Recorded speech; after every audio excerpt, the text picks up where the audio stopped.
Hello all my dear students of CA final. I hope you all are doing good. मैं उम्मीद करता हूं आप सब लोग बहुत ही बढ़िया होंगे। तो आज हम लोग रिवीजन करेंगे एक और छोटे से टॉपिक का, लेकिन बहुत ज्यादा इंपॉर्टेंट टॉपिक। उसके बगैर आप कोई भी क्वेश्चन कर ही नहीं पाओगे एग्जाम में, दैट इज टैक्स रेट्स। पिछले सेशन में हम लोग ने ऑल्टरनेटिव टैक्स रेजिम का रिवीजन किया था, 115 BAA, BAB, BSc, BAD and BAE का। आज हम लोग बाकी सारे टैक्स रेट्स को हम लोग कंप्लीटली डिस्कस करके खत्म कर देंगे, ठीक है।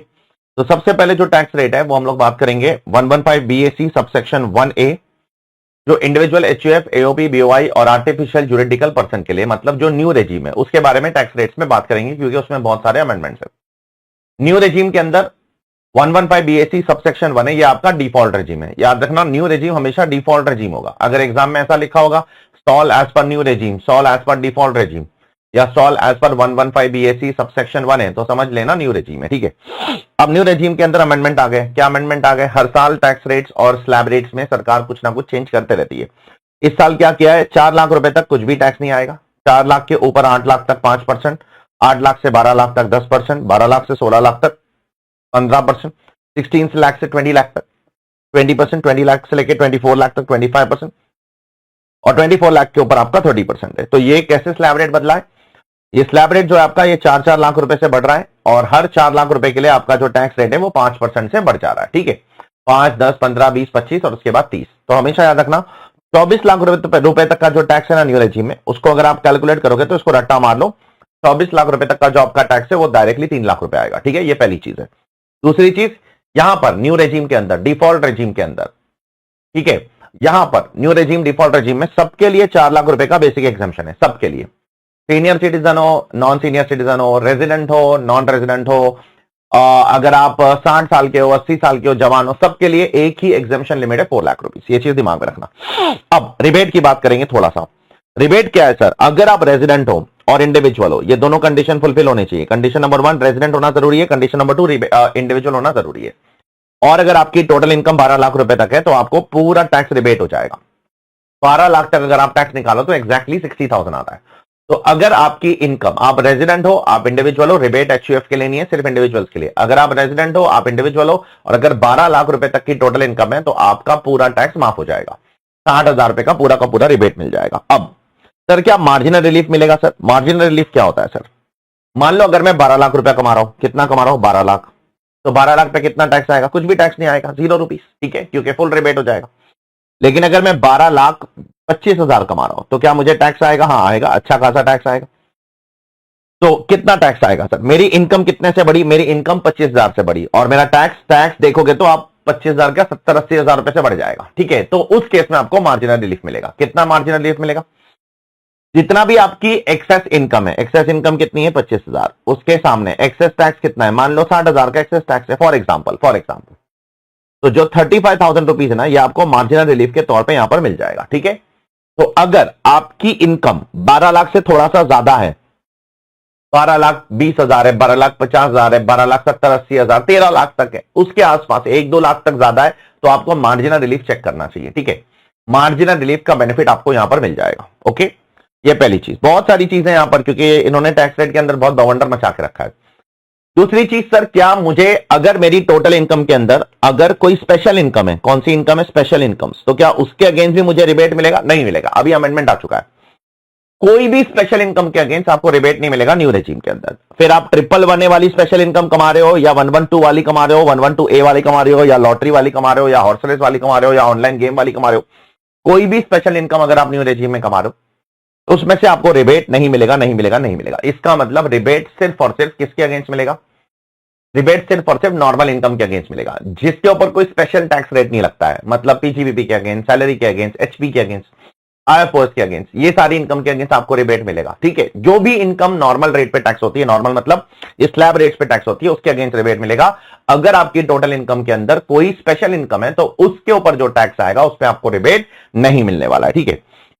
स्पेशल इनकम क्या रेट पे टैक्स होगी न्यू रेजिम में? लॉटरी का capital gains, special income special rate पे टैक्स होगी, ठीक है। अब सरचार्ज की बात करते हैं। कितना सरचार्ज लगेगा सर? कुछ केसेस में 10% है, कुछ केसेस में 15 है, कुछ केसेस में मैक्सिमम 25 है न्यू रेजिम में। न्यू रेजिम में 25% से ज्यादा सरचार्ज नहीं लगता है, ठीक है। अब 10% कब लगेगा? सबसे पहले याद रखना कि अगर आपकी टोटल इनकम 50 लाख तक है तो नो सरचार्ज।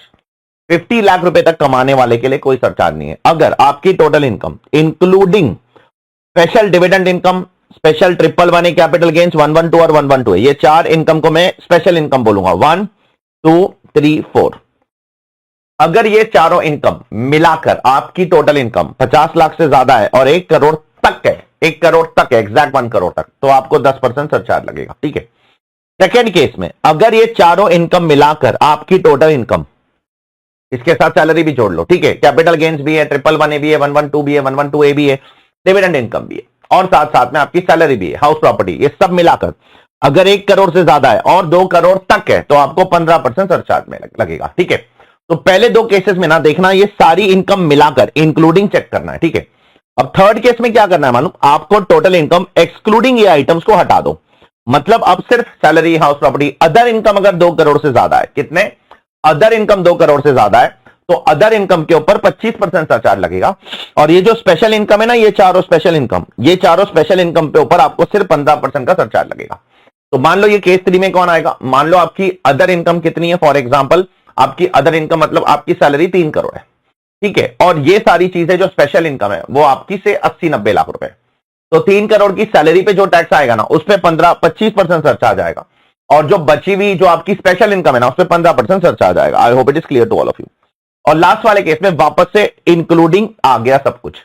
अगर आपकी total income including dividend income, capital gains income, 111 112 112 है, ये सब का मैंने एग्जांपल दिया था क्लास में आपको, अगर आपको याद है तो, ये सब मिलाकर अगर 2 करोड़ से ज्यादा है और आप ये केसेस में नहीं आते हो, ठीक है, ये कौन सा केस हो सकता है सर, ये वो केस हो सकता है कि आपकी टोटल इनकम है ना, उसके अंदर ना डिविडेंड भी है, कैपिटल गेन्स भी है, 111A भी है, 112 भी है, 112A भी है, सब है, और सैलरी भी है, ये सब मिलाकर सैलरी आपकी 2 करोड़ से कम है, ठीक है, 2 करोड़ से कम है, तो अगर सैलरी आपकी 2 करोड़ से कम है तो केस 3 में नहीं आ सकते हो, क्योंकि केस 3 में आपकी अदर इनकम जो है, अदर इनकम, स्पेशल इनकम को छोड़कर अदर इनकम ही 2 करोड़ से ज्यादा होना चाहिए।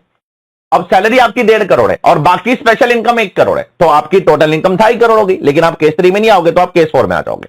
ऐसे केस में आपका टोटल सरचार्ज मैक्सिमम 15% होगा सारी इनकम पे, सैलरी पे भी 15% और अदर इनकम पे भी 15%। ठीक है। I hope it is clear to all of you. अब कुछ रिलैक्सेशन है। अगर आपका एओपी के अंदर सिर्फ कंपनी मेंबर्स है, एओपी के अंदर कोई भी मेंबर हो सकता है, इंडिविजुअल हो सकता है, एचयूएफ हो सकता है, कोई भी हो सकता है, लेकिन अगर उसमें सिर्फ कंपनी मेंबर्स है तो फिर आपका सरचार्ज मैक्सिमम 15% होगा, उससे ज्यादा आपको सरचार्ज नहीं लगेगा। ठीक है। हेल्थ एंड एजुकेशन सेस आपको 4% लगता है, किसके ऊपर, टैक्स और सरचार्ज के ऊपर, पहले टैक्स फिर सरचार्ज फिर हेल्थ एंड एजुकेशन सेस। ठीक है। अब पार्शियल इंटीग्रेशन का कॉन्सेप्ट पता है, जब आप एग्रीकल्चर इनकम कमाते हो, अगर आपकी एग्रीकल्चर इनकम 5,00,000 रुपए से ज्यादा है और आपकी taxable income basic exemption limit से ज्यादा है और आप इंडिविजुअल एचयूएफ हो, तो आपको पार्शियल इंटीग्रेशन फॉलो करना पड़ता है। तो पार्शियल इंटीग्रेशन का कॉन्सेप्ट है ना, सिर्फ रेजिडेंट के लिए एप्लीकेबल है, न्यू रेजिम में, नॉन रेजिडेंट के लिए एप्लीकेबल नहीं है। न्यू रेजिम में नॉन रेजिडेंट के लिए पार्शियल इंटीग्रेशन करने की जरूरत नहीं है, सिर्फ रेजिडेंट के लिए पार्शियल इंटीग्रेशन का कॉन्सेप्ट एप्लीकेबल है। अब न्यू रेजिम किसके लिए एप्लीकेबल है, सबके लिए, resident, non resident, individual, HUF, AOP, BOI, artificial juridical person. अब यहां पर आपको बहुत सारे खर्चों का, बहुत सारे डिडक्शंस और एग्जम्पशंस की बलि देनी पड़ेगी। वो कौन कौन से एग्जम्पशंस और डिडक्शंस है जिसकी मुझे बलि देनी पड़ेगी। पहले सैलरी चैप्टर की बात करते हैं। लीव ट्रैवल कंसेशन का एग्जम्पशन आपको नहीं मिलेगा, एचआरए का एग्जम्पशन आपको नहीं मिलेगा। सेक्शन 10-14 में जितने भी स्पेशल अलावेंसेस है वो कुछ भी नहीं मिलेंगे, सिर्फ 2-3 मिलेंगे आपको। एक ट्रैवलिंग अलावेंस का आप ले सकते हो जो ऑफिशियल पर्पस के लिए, कन्वेंस अलावेंस जो ऑफिशियल पर्पस के लिए, या ट्रांसपोर्ट अलावेंस 3,200 रुपया जो ब्लाइंड, डेफ, डम और ऑर्थोपेडिकली हैंडीकैप लोगों के लिए है, या डेली अलावेंस आप जो इनकर करते हो अपने ऑफिस जाने के लिए एक्सेट्रा, उसका मिलेगा। बस ये 4 को छोड़कर कोई भी स्पेशल अलावेंस का एग्जम्पशन आपको सेक्शन 10 वाले नहीं मिलने वाला है, 10-14 में जितने भी अलावेंसेस है। ठीक है। उसके बाद एमपीज और एमएलएस को जो अलावेंस मिलता है, डेली एंड कॉन्स्टिट्यूएंसी अलावेंस, वो एग्जम्पशन एमपी एंड एमएलएस को नहीं मिलेगा। नेक्स्ट, माइनर बच्चे के केस में जो मां बाप को 1,500 रुपए का एग्जम्पशन मिलता है वो नहीं मिलेगा। ठीक है। नेक्स्ट, 10AA का डिडक्शन आपको नहीं मिलेगा। ठीक है। नेक्स्ट, फिर से सैलरी के अंदर जो फ्री फूड आपका एम्प्लॉयर आपको देता है और नॉन अल्कोहलिक बेवरेज देता है, 50 रुपया पर मील माफ होती है ना, वो आपको नहीं मिलेगा, नहीं मिलेगा, नहीं मिलेगा। एंटरटेनमेंट अलावेंस जो गवर्नमेंट एम्प्लॉइज को मिलता है सैलरी के चैप्टर में नहीं मिलेगा। प्रोफेशनल टैक्स जो गवर्नमेंट एम्प्लॉय, प्रोफेशनल टैक्स आपको मिल सकता है, उसमें गवर्नमेंट नॉन गवर्नमेंट का कोई केस नहीं है, वो भी आपको यहां पर नहीं मिलेगा। एसओपी का इंटरेस्ट का डिडक्शन है ना, जो 2 लाख रुपए तक और 30,000 रुपीज कुछ केसेस में 2 लाख, तो वो भी आपको नहीं मिलेगा। एडिशनल डेप्रिसिएशन का बेनिफिट नहीं मिलेगा। 32 एडी अभी निकल चुका है, तो इस पर ज्यादा बात करके मतलब नहीं है। 33 एबी टी कॉफी रबर वाले सेक्शन का बेनिफिट आपको नहीं मिलेगा। साइट रेस्टोरेशन फंड जो आपका मिनरल एक्सप्लोरेशन के लिए सेक्शन है, 33 एबी जैसा ही है, उसका डिडक्शन आपको नहीं मिलेगा। साइंटिफिक रिसर्च के जो डोनेशन वाले सेक्शन का नहीं मिलेगा। मैंने आपको ऑल्टरनेटिव रेजिम में भी बोला था कि 3511 और 3514 का डिडक्शन आप ले सकते हो, वहां पर यहां पर भी ले सकते हो। ये 4 सेक्शन का डिडक्शन आपको नहीं मिलेगा। 11 और 14 लेना चाहते हो तो ले सकते हो। 35 एडी नहीं मिलेगा। एग्रीकल्चर एक्सटेंशन प्रोजेक्ट जो 35 ट्रिपल सी के अंदर है, नहीं मिलेगा। चैप्टर 6 से कोई भी नहीं मिलेगा, सिर्फ 4 चैप्टर 6 से मिलेंगे। उस 4 को छोड़कर कोई भी चैप्टर 6 से का डिडक्शन मत मांगो। वो 4 कौन से है sir? 80 CCD subsection 2, 80 CCH subsection 2, 80 जेजेडबलए और 80 LA. 80 CCD subsection 2, 80 CCH subsection 2, 80 जेजेडबलए, 80 LA, ये 4 को छोड़कर और कोई भी चैप्टर 6 से का डिडक्शन आपको न्यू रेजिम में नहीं मिलने वाले। ठीक है सर, स्टैंडर्ड डिडक्शन मिलेगा सैलरी का? हाँ मिलेगा ना, 75,000 रुपीज का स्टैंडर्ड डिडक्शन मिलेगा। सर ये फैमिली पेंशन का स्टैंडर्ड डिडक्शन मिलेगा? हाँ वो भी मिलेगा, वो भी मिलेगा आपको। 1/3 ऑफ द फैमिली पेंशन और 25,000 rupees which ever is lower, वो भी मिलेगा सर। सर जब मैच्योरिटी पे मुझे पीपीएफ का पैसा मिलेगा या सुकन्या समृद्धि स्कीम का पैसा मिलेगा, वो माफ होगा? वो माफ होगा आपका न्यू रेजिम के अंदर भी। मैच्योरिटी पे अगर आपको सुकन्या समृद्धि स्कीम या पीपीएफ का पैसा मिलता है, वो माफ है। ठीक है, नेक्स्ट, अगर इन सारे खर्चों की वजह से लॉस होता है, तो जैसे वहां पर था ना 115 BAA BAB BAD BAE के अंदर, इन सारे खर्चों की वजह से लॉस होता है या एडिशनल डेप्रिसिएशन की वजह से लॉस होता है, तो वो लॉस आप कैरी फॉरवर्ड करके सेट ऑफ नहीं कर सकते हो। ठीक है, I hope it is clear to all of you. Next one, house property में अगर लॉस होता है तो वो सिर्फ हाउस प्रॉपर्टी के इनकम से सेट ऑफ हो सकता है, दूसरे हेड ऑफ इनकम से सेट ऑफ नहीं हो सकता है। ओल्ड रेजिम में हाउस प्रॉपर्टी का लॉस आप दूसरे हेड से भी सेट ऑफ कर सकते हो अप टू 2 लाख रुपीज, लेकिन न्यू रेजिम में हाउस प्रॉपर्टी का लॉस सिर्फ हाउस प्रॉपर्टी के लॉस इनकम से ही सेट ऑफ होगा, दूसरे से सेट ऑफ नहीं होगा। देखो न्यू रेजिम के अंदर पहले तो एसओपी का डिडक्शन तो मिलेगा ही नहीं, तो एसओपी तो छोड़ ही दो, बच गया एलओपी। एलओपी में भी अगर लॉस होता है तो दूसरे एलओपी से ही सेट ऑफ कर सकता है, वो उसको अपनी दूसरी हेड ऑफ इनकम से सेट ऑफ नहीं कर सकता है। I hope it is clear to all of you.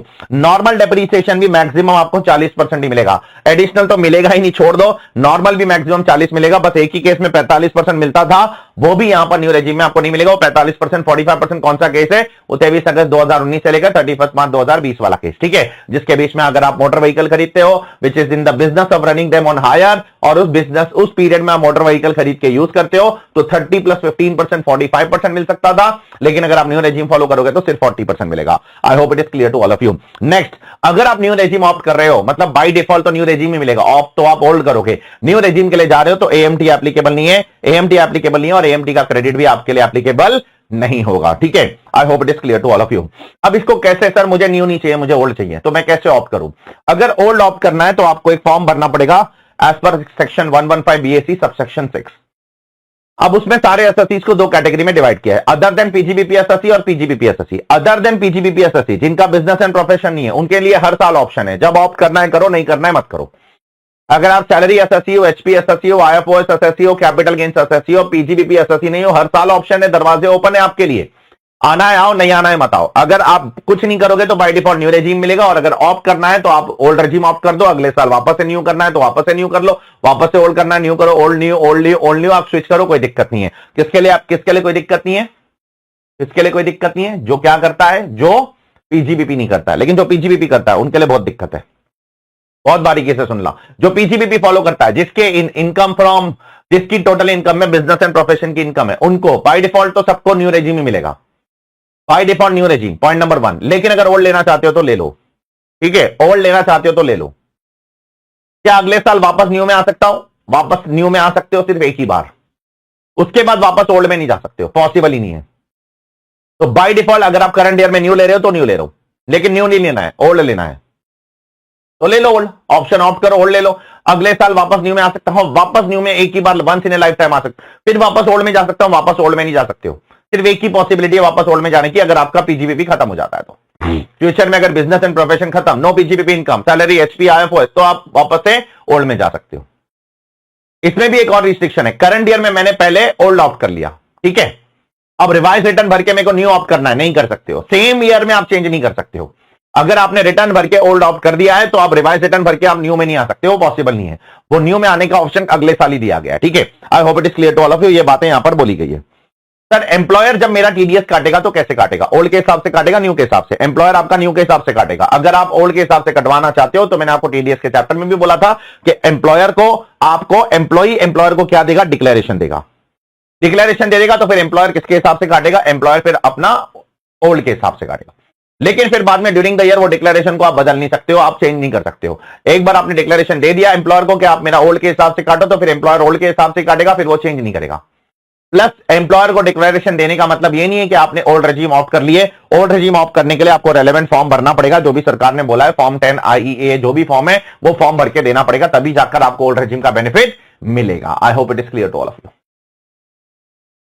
तो अब आगे बढ़ते हम लोग अपने ऑप्शनल रेजिम की तरफ। ऑप्शनल मतलब ओल्ड रेजिम। ओल्ड रेजिम मतलब इसके अलग अलग नाम है, ऑप्शनल रेजिम बोलो, ओल्ड रेजिम बोलो, कुछ लोग इसको रेगुलर रेजिम भी बोलते हैं। ठीक है, रेगुलर मतलब सालों से जो चली आ रही है। तो अब यहां पर आपका टैक्स रेट क्या होगा? देखो, नॉर्मल असेसीज के लिए, रेजिडेंट हो नॉन रेजिडेंट हो, जो जवान लोग रेजिडेंट नॉन रेजिडेंट सब, ठीक है, 2.5 लाख रुपए तक कोई टैक्स नहीं। 2.5 लाख के ऊपर 5 लाख तक 5%, 5 लाख के ऊपर 10 लाख तक 20% और 10 लाख के ऊपर 30%। ठीक है, लेकिन अगर आप रेजिडेंट हो और 60 ईयर्स के हो लेकिन 80 साल से कम हो, ठीक है, रेजिडेंट हो और 60 ईयर्स के हो और 80 साल से कम हो, तो ये जो 2.5 लाख है वो आपके लिए 3 लाख हो जाएगा। 3 लाख तक कोई टैक्स नहीं। 3 लाख से लेकर 5 लाख रुपीज तक 5%, उसके बाद सेम ही है 20% और उसके बाद 30%। अब उसके अंदर तीसरा केस क्या है? अगर आप रेजिडेंट हो और अगर आप 80 ईयर्स के हो, कितने ईयर्स के हो? 80 ईयर्स या उससे ज्यादा at any time during the previous year, तो 5 लाख रुपए तक आपको कोई टैक्स नहीं लगेगा। उसके ऊपर डायरेक्टली आपको 5 लाख से 10 लाख तक डायरेक्टली 20% टैक्स और उसके ऊपर डायरेक्टली 30% टैक्स। अब एक चीज दिमाग में रखना, हमेशा बहुत सिंपल चीज है, सबको पता है, लेकिन मेरा काम है हर एक चीज पे फोकस करना। सर अगर मैं नॉन रेजिडेंट 70 साल का हूं तो आप यहां पर नहीं आओगे। 70 साल के अगर आप नॉन रेजिडेंट हो तो आपको इसी थर्ड कॉलम में आना पड़ेगा, आपको 2.5 लाख की लिमिट मिलेगी। सर मैं नॉन रेजिडेंट 90 साल का हूं, नॉन रेजिडेंट 90 साल के हो या 190 साल के हो, आप इस कॉलम में नहीं आ सकते हो, आपको यहीं आना पड़ेगा थर्ड कॉलम में। तो नॉन रेजिडेंट फर्स्ट और सेकंड कॉलम में नहीं आ सकते। नॉन रेजिडेंट को 3 लाख और 5 लाख की एनहांस लिमिट नहीं मिल सकती है।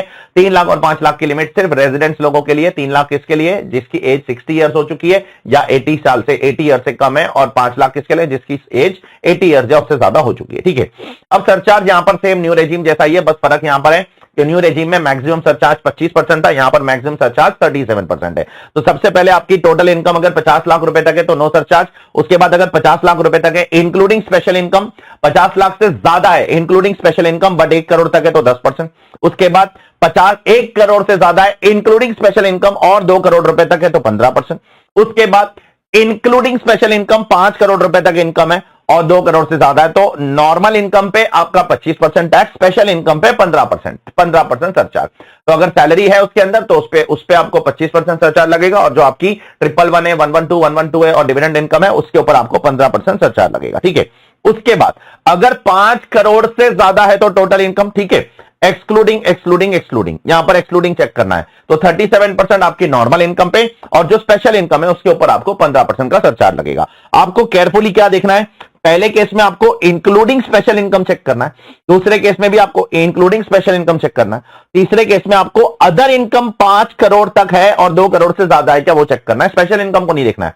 चौथे केस में भी आपको अदर इनकम 5 करोड़ से ज्यादा है क्या वो चेक करना है, स्पेशल इनकम को नहीं चेक करना है। और पांचवें केस में आपको सब कुछ मिलाकर 2 करोड़ से ज्यादा है, लेकिन 3 और 4 में आप नहीं आ रहे हो। 3 और 4 में नहीं आ रहे हो मतलब क्या हुआ सर? मतलब ये हुआ कि आपकी जो सैलरी है, फॉर एग्जांपल मैं नंबर डाल के बताता हूं, सैलरी आपकी 1.8 करोड़ है और आपकी जो स्पेशल इनकम है वो आपकी 2 करोड़ है, तो मुझे बताओ टोटल 3.8 करोड़ हो गया। अब मुझे आप सोच के बताओ, क्या आप यहां पर आ पाओगे पॉइंट नंबर 3 में? नहीं आओगे। क्यों? क्योंकि यहां पर आपकी अदर इनकम ही 2 करोड़ रुपए से ज्यादा होनी चाहिए। यहां पर आपकी अदर इनकम सिर्फ 1.8 करोड़ है, क्या आप यहां पर आओगे? नहीं, क्योंकि यहां आपकी अदर इनकम ही 5 करोड़ से ज्यादा आना चाहिए, तो यहां पर आप यहां पर भी नहीं आओगे।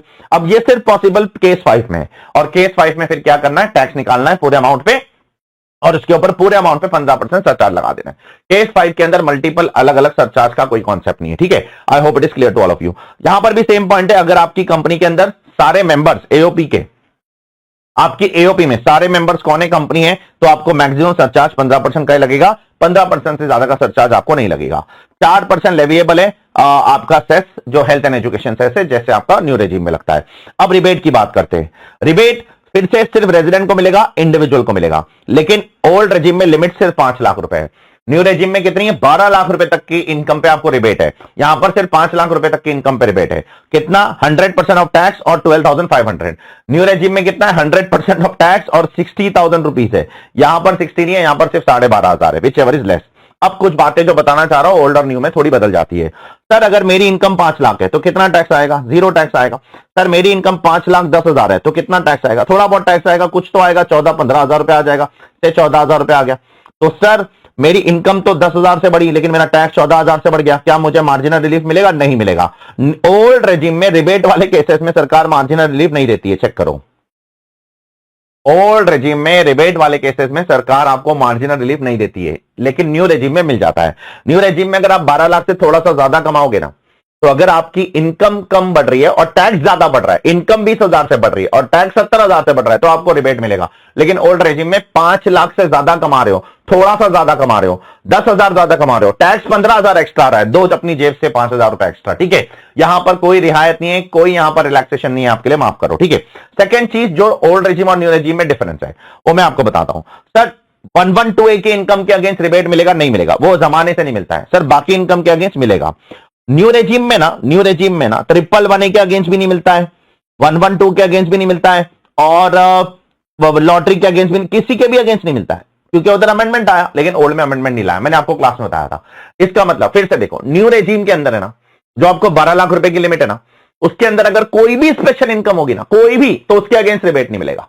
ओल्ड में ना सिर्फ अगर 112A है ना, तो उसके अगेंस्ट रिबेट नहीं मिलेगा। बाकी सारी स्पेशल इनकम के अगेंस्ट आप चाहो तो रिबेट ले सकते हो, ठीक है। ये गवर्नमेंट ने एक बहुत बड़ा ब्लंडर कर दिया है, जिसके ऊपर अमेंडमेंट आ सकता है अगले कुछ सालों के अंदर। अब आगे बढ़ते हैं। सर मैं 1 अप्रैल 1965 को पैदा हुआ सर, तो मैं 60 साल का कभी हुआ? आप 60 साल के हुए 1 अप्रैल 2025 को। तो सर मुझे टैक्स बेनिफिट, मैं सीनियर सिटीजन कब माना जाऊंगा? सर सीनियर सिटीजन आप 24-25 में ही माने जाओगे, 25-26 में नहीं, क्योंकि 1 अप्रैल 2025 को आपका 61वां साल शुरू हो चुका था। 60 साल के तो आप एक दिन पहले ही हो गए थे। तो जिसका बर्थडे 1 अप्रैल 2025 को आएगा, या जिसका बर्थडे 1 अप्रैल 2026 को आएगा, तो वो ये नहीं समझना जिसका 60th बर्थडे 1 अप्रैल 2026 को आता है या जिसका 80th बर्थडे 1 अप्रैल 2026 को आता है, वो ये मत सोचना कि फाइनेंशियल ईयर 26-27 में मैं सीनियर सिटीजन बना। नहीं, उसके पिछले फाइनेंशियल ईयर में ही आप सीनियर सिटीजन बन चुके थे, फाइनेंशियल ईयर 25-26 में ही आप सीनियर सिटीजन बन चुके थे। I hope it is clear to all of you. ये एक इंपॉर्टेंट पॉइंट है, ठीक है। नेक्स्ट, नॉर्मल टैक्स के साथ साथ एएमटी भी देना पड़ेगा। यस, एएमटी भी देना पड़ेगा। 18.5% का आपको एएमटी देना पड़ेगा नॉर्मल टैक्स के साथ साथ, ठीक है। कितना एएमटी देना पड़ेगा सर? नॉर्मल टैक्स के साथ साथ you have to pay 18.5% AMT. Individual HUF, AOP, BOI, इन सब के लिए 18.5% का एएमटी देना मैंडेटरी है, ठीक है। अगर वो कुछ इनकम कमाते हैं तो कौन सी इनकम सर? अगर वो कोई भी प्रॉफिट लिंक डिडक्शन कमाते, एटीपी को छोड़कर, या वो 35AD की इनकम कमाते, या वो 10AA की इनकम कमाते और उसका डिडक्शन क्लेम करते हैं, ये 3 में से कोई भी डिडक्शन क्लेम करते हैं तो आपको एएमटी निकालना पड़ेगा। उसमें भी इंडिविजुअल एचयूएफ के लिए लिमिट है, 20 लाख रुपए तक का एएमटी का कंप्यूटेशन करने की जरूरत नहीं, अगर एडजस्टेड टोटल इनकम 20 लाख तक है। ये सारी चीजें मैं आपको एएमटी के चैप्टर में आगे जाकर अलग से बता दूंगा, ठीक है। फिलहाल इसको जाने दो। पार्टनरशिप फर्म का टैक्स रेट क्या है? बहुत सिंपल है, 30% फ्लैट टैक्स रेट है। सरचार्ज, अगर income 1 crore, total income 1 crore cross होगी तो 12% सरचार्ज है, 4% सेस है। पार्टनरशिप फर्म के लिए भी एएमटी है, हाँ 18.5% का एएमटी लगेगा अगर वो 3 में से कोई भी डिडक्शन क्लेम करेगी तो। कौन से 3? क्वेश्चन के अंदर ये 3 डिडक्शन हमेशा देखना, 10AA, 35AD या कोई भी प्रॉफिट लिंक डिडक्शन एटीपी को छोड़ के। उसके बाद कंपनीज के लिए टैक्स रेट क्या है? सारी कंपनीज को 2 कैटेगरी में डिवाइड कर देंगे। डोमेस्टिक कंपनी के लिए 25% टैक्स है अगर लास्ट टू लास्ट ईयर का टर्नओवर 400 करोड़ तक है, 400 नहीं 400 करोड़ तक है। अगर लास्ट टू लास्ट ईयर, हमारे लिए लास्ट टू लास्ट ईयर कौन सा हुआ? हम कौन से साल की इनकम कंप्यूट कर रहे हैं अभी? 25-26। हमारे लिए लास्ट टू लास्ट ईयर कौन सा आ गया? 23-24। लास्ट टू लास्ट ईयर का टर्नओवर अगर 400 करोड़ तक है तो आपको 25% का टैक्स लगेगा। अगर 400 करोड़ क्रॉस हो जाता है लास्ट टू लास्ट ईयर का तो 30%। फॉरेन कंपनी के लिए हमेशा 35%, फॉरेन कंपनी के लिए कोई मल्टीपल रेट्स नहीं है, ठीक है। उसके बाद सरचार्ज, यस, डोमेस्टिक कंपनी को 1 करोड़ तक कोई सरचार्ज नहीं, फॉरेन कंपनी को भी 1 करोड़ तक कोई सरचार्ज नहीं। डोमेस्टिक कंपनी को 1 करोड़ से ज्यादा इनकम कमाएगी और 10 करोड़ तक कमाएगी तो 7%, फॉरेन कंपनी को 2%। डोमेस्टिक कंपनी को 10 करोड़ से ज्यादा कमाएगी तो 12%, फॉरेन कंपनी को 10 करोड़ से ज्यादा कमाएगी तो 5%। I hope it is clear to all of you. उसके ऊपर 4% सेस लग जाएगा। उसके बाद मैंने 115, BAA, BAB ये सारी चीजें बहुत डिटेल में आपको पिछले चैप्टर में बता दी थी, ठीक है। अब कोऑपरेटिव सोसाइटी का टैक्स रेट पढ़ते हैं, बहुत ही अजीब सा स्लैब रेट है उनका, ठीक है। अप टू 10,000 टोटल इनकम 10%, 10,000 से ज्यादा कमा रहे हो, 20,000 तक कमा रहे हो तो 20%, 20,000 के ऊपर कमा रहे हो तो 30%। Surcharge same as domestic company, मतलब 1 करोड़ तक कोई टैक्स सरचार्ज नहीं लगेगा, 1 करोड़ के ऊपर 10 करोड़ तक 7% और 10 करोड़ के ऊपर आपको 12% सरचार्ज लगेगा, 4% सेस लग जाएगा। अब कोऑपरेटिव सोसाइटी के लिए भी ऑल्टरनेटिव रेजिम आ चुका है, बीएडी बीएई, जिसके बारे में मैंने ऑलरेडी पिछले चैप्टर में बात कर ली है, ठीक है। उसके बाद ये सारी चीजें मैंने आपके साथ कर ली है। हाँ, alternate minimum tax, alternate minimum tax लगेगा सर? हाँ लगेगा, क्यों नहीं लगेगा, लेकिन कोऑपरेटिव सोसाइटीज के लिए ऑल्टरनेट मिनिमम टैक्स सिर्फ 15% है, उनके लिए 18.5% नहीं है, ये चीज दिमाग में रखना, ठीक है। अब क्या मार्जिनल रिलीफ मिलेगा सर? सर मार्जिनल रिलीफ तो बता दिया आपने, वो रिबेट वाले केसेस में, सरचार्ज वाले केसेस में, सरचार्ज वाले केस में भी मिलेगा आपको, रिबेट वाले केसेस में आपको सिर्फ न्यू रेजिम में मिलता है, ओल्ड में नहीं मिलता है। सरचार्ज वाले केसेस में न्यू में भी मिलेगा, ओल्ड में भी मिलेगा। जब भी आप सरचार्ज के करीब इनकम कमाते हो ना, जैसे इंडिविजुअल हो तो 50 लाख तक कोई सरचार्ज नहीं है, और उससे थोड़ा सा ज्यादा कमाओगे ना, 50 लाख के करीब क्या होता है, 50 लाख, 50,000, 50 लाख के ऊपर 1-2 लाख रुपया, 51 लाख, 52 लाख, 51 लाख, 50,000, तो आपको हमेशा ना मार्जिनल रिलीफ दिमाग में क्लिक होना चाहिए। सिमिलरली अगर कंपनी हो 1 करोड़ कमा रहे हो तो कोई दिक्कत नहीं, 1 करोड़ से थोड़ा ज्यादा कमा रहे हो, 1 करोड़ 1 लाख, तो आपको चेक करना चाहिए, मार्जिनल रिलीफ आ सकता है। 10 करोड़ कमा रहे हो, 10 करोड़ से थोड़ा सा ऊपर कमा रहे हो, 10 करोड़ 1 लाख, तो आपको मार्जिनल रिलीफ चेक करना चाहिए। बहुत सिंपल है मार्जिनल रिलीफ का कॉन्सेप्ट।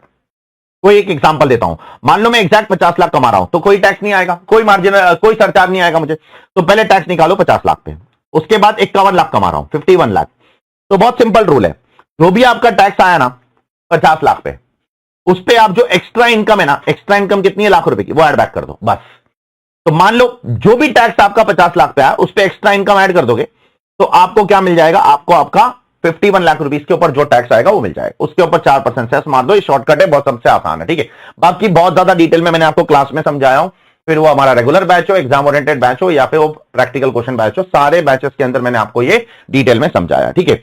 लास्ट 1-2 चीजें यहां पर वो बोल देता हूं, special income like lottery etcetera, horse race, crossword puzzle etcetera, उसके ऊपर कितनी टैक्स लग जाएगी सर, 30% टैक्स लग जाएगी। उसके बाद ऑनलाइन गेम्स के ऊपर कितना टैक्स लग जाएगा, 30%। वैसे ऑनलाइन गेम्स अभी रिडंडेंट हो चुका है प्रैक्टिकल लाइफ में, क्योंकि सरकार ने ऑनलाइन गेम्स बैन कर दिया है, तो इतना ज्यादा इंपॉर्टेंट नहीं, ठीक है। उसके बाद एक छोटा सा यहां पर एक केस लॉ है, वो बताता हूं। मान लो एक स्टेट गवर्नमेंट है, महाराष्ट्र स्टेट गवर्नमेंट, उन्होंने 1 लाख लॉटरी प्रिंट की, उसके बाद उन्होंने वो सारी की सारी लॉटरी मुझे बेच दी, मैं डिस्ट्रीब्यूटर हूं, मैंने उनसे सारी लॉटरी खरीद लिया। अब लॉटरी खरीदने के बाद मैंने अपने एजेंटों को लॉटरी दिया, एजेंटों ने सारी लॉटरी बेच नहीं पाए, 80,000 लॉटरी उन्होंने बेच दिया, 20,000 मुझे वापस कर दिया, ठीक है। तो टोटल 1 लाख लॉटरी जो मैंने गवर्नमेंट से खरीदा था, उसमें से 80,000 मैंने बेच दिया उनको, और 20,000 उन्होंने वापस मुझे दे दिया, बोले नहीं बिक रही है सर, तो मैंने वापस ले लिया। अब जो 20,000 लॉटरी मैंने उनसे वापस लिया, उसके ऊपर बाद में पता चला, जब मैंने वो जब निकला विनर घोषित करने का दिन आया, तो पेपर में देखा गया कि वो 20,000 जो टिकट मेरे पास थी उसी में से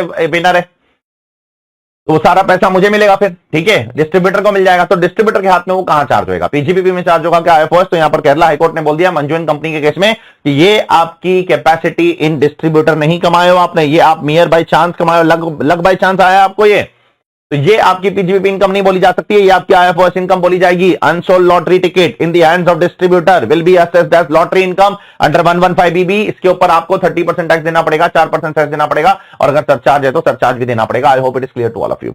and last but not least, capital gains की इनकम कैसे टैक्स होगी। लॉन्ग टर्म कैपिटल गेन्स को आप 2 कैटेगरी में डिवाइड कर दोगे। 112A वाला लॉन्ग टर्म कैपिटल गेन्स है 12.5% tax subject to 1.25 lakh exemption. ये सारी चीजें हम लोग कैपिटल गेन्स के चैप्टर में देख लेंगे 112A में क्या आता है, ठीक है। 112A वाला 112 वाला है तो 12.5% टैक्स। एक केस में सिर्फ 20% ऑप्शन है आपके पास, अगर आप रेजिडेंट इंडिविजुअल एचयूएफ हो, 23 जुलाई 2024 के पहले लैंड एंड बिल्डिंग खरीदा है और 23 जुलाई 2025 या 24 या उसके बाद लैंड एंड बिल्डिंग बेचा है, तो आपके पास एक ऑप्शन है कि आपको 12.5% का ऑप्शन भी है विदाउट इंडेक्सेशन, और 20% ऑप्शन भी है with indexation, which ever is beneficial, ठीक है। एसटीसीजी में 111 वाला कमा रहे हो तो 20% टैक्स लग जाएगा, और अदर देन 111 कमा रहे हो तो नॉर्मल रेट का लग जाएगा। नॉर्मल रेट मतलब, नॉर्मल रेट क्या होता है, अगर इंडिविजुअल एचयूएफ एओपी बीओआई हो तो old regime new regime, company हो तो आपका जो भी है डोमेस्टिक कंपनी है तो 25% 30%, अगर आप फॉरेन कंपनी हो तो 35%, सबका अलग अलग नॉर्मल रेट है भाई, उस हिसाब से आपको टैक्स लगेगा, ठीक है। तो ये आपका कॉम्प्रिहेंसिव डिस्कशन है। एक बार मैं थोड़ा सरचार्ज के बारे में आपको बोल देना चाहता हूं। मान लो एक इंडिविजुअल है, वो 50 लाख रुपया कमा रहा है, एग्जैक्ट 50 लाख, तो 50 लाख के ऊपर कितना टैक्स आएगा बेटा, जरा मेरे को बताओ। मान लो हम लोग ओल्ड रेजिम फॉलो कर रहे हैं और वो बंदा जवान है, तो 40 लाख रुपए के ऊपर कितना टैक्स आएगा, 40 लाख पे 30%, करेक्ट, प्लस 10 लाख रुपए के ऊपर कितना टैक्स आता है, 1,12,500। तो सबसे पहले 50 लाख रुपए का एग्जैक्ट टैक्स निकालने का 13,12,500, 13,12,500 तुम्हारा टैक्स है। अब मान लो बंदा 51 लाख कमा रहा है, तो 51 लाख कमाने पे उसको कितना टैक्स आएगा, तो ये देखो सरचार्ज के बहुत करीब है, तो शॉर्टकट मारने का 50 लाख का जो भी टैक्स होगा ना, उसके ऊपर जो एक्स्ट्रा इनकम है ना वो ऐड बैक करने का। एक्स्ट्रा इनकम कितनी कमा रहे हो आप, 1 लाख, डायरेक्टली 14,12,500 ये आपका टैक्स हो गया, बस इसके ऊपर आप सेस मार दो 4%, ये आपका हो जाएगा आंसर। ठीक है, मार्जिनल रिलीफ इतना आसान है, ज्यादा कॉम्प्लिकेटेड मत करो। इसका एक लॉन्ग कट भी है, वो मैं यहां नहीं बता सकता हूं, मैंने क्लास में आपको बताया था जो लॉन्ग कट है। ठीक है, 14.69 लाख ये आपका टैक्स हो जाएगा। ठीक है, तो जब भी आप सरचार्ज के करीब हो तो आपको इस तरीके से अपना कंप्यूटेशन करना है। I hope it is clear to all of you. तो ये था आपका कॉम्प्रिहेंसिव एंड कंसाइज। मैं कॉम्प्रिहेंसिव के साथ कंसाइज भी बनाना चाहता है, लंबा लंबा खींचना नहीं चाहता हूं। 3-3 घंटे के रिवीजन वीडियो, एक टैक्स रेट के ऊपर मैं 3-3 घंटा बोलूंगा तो फिर आप रिवाइज नहीं करोगे, आप छोड़ के चले जाओगे वीडियो, मेरा कोई मतलब नहीं बनता है, उतना टाइम नहीं है आपके पास। कॉम्प्रिहेंसिव भी होना चाहिए, कंसाइज भी होना चाहिए और हर एक एस्पेक्ट को कवर भी किया जाना चाहिए, वो ऑब्जेक्टिव है हमारे रिवीजन वीडियो का। ठीक है, I hope it is clear to all of you और आप लोग बहुत एंजॉय कर रहे हो। इसी तरीके से मैं पूरे सिलेबस का वीडियो डालूंगा, डोंट वरी अबाउट इट। ठीक है, till then take care all of you, ध्यान रखो सब लोग अपना, बाय।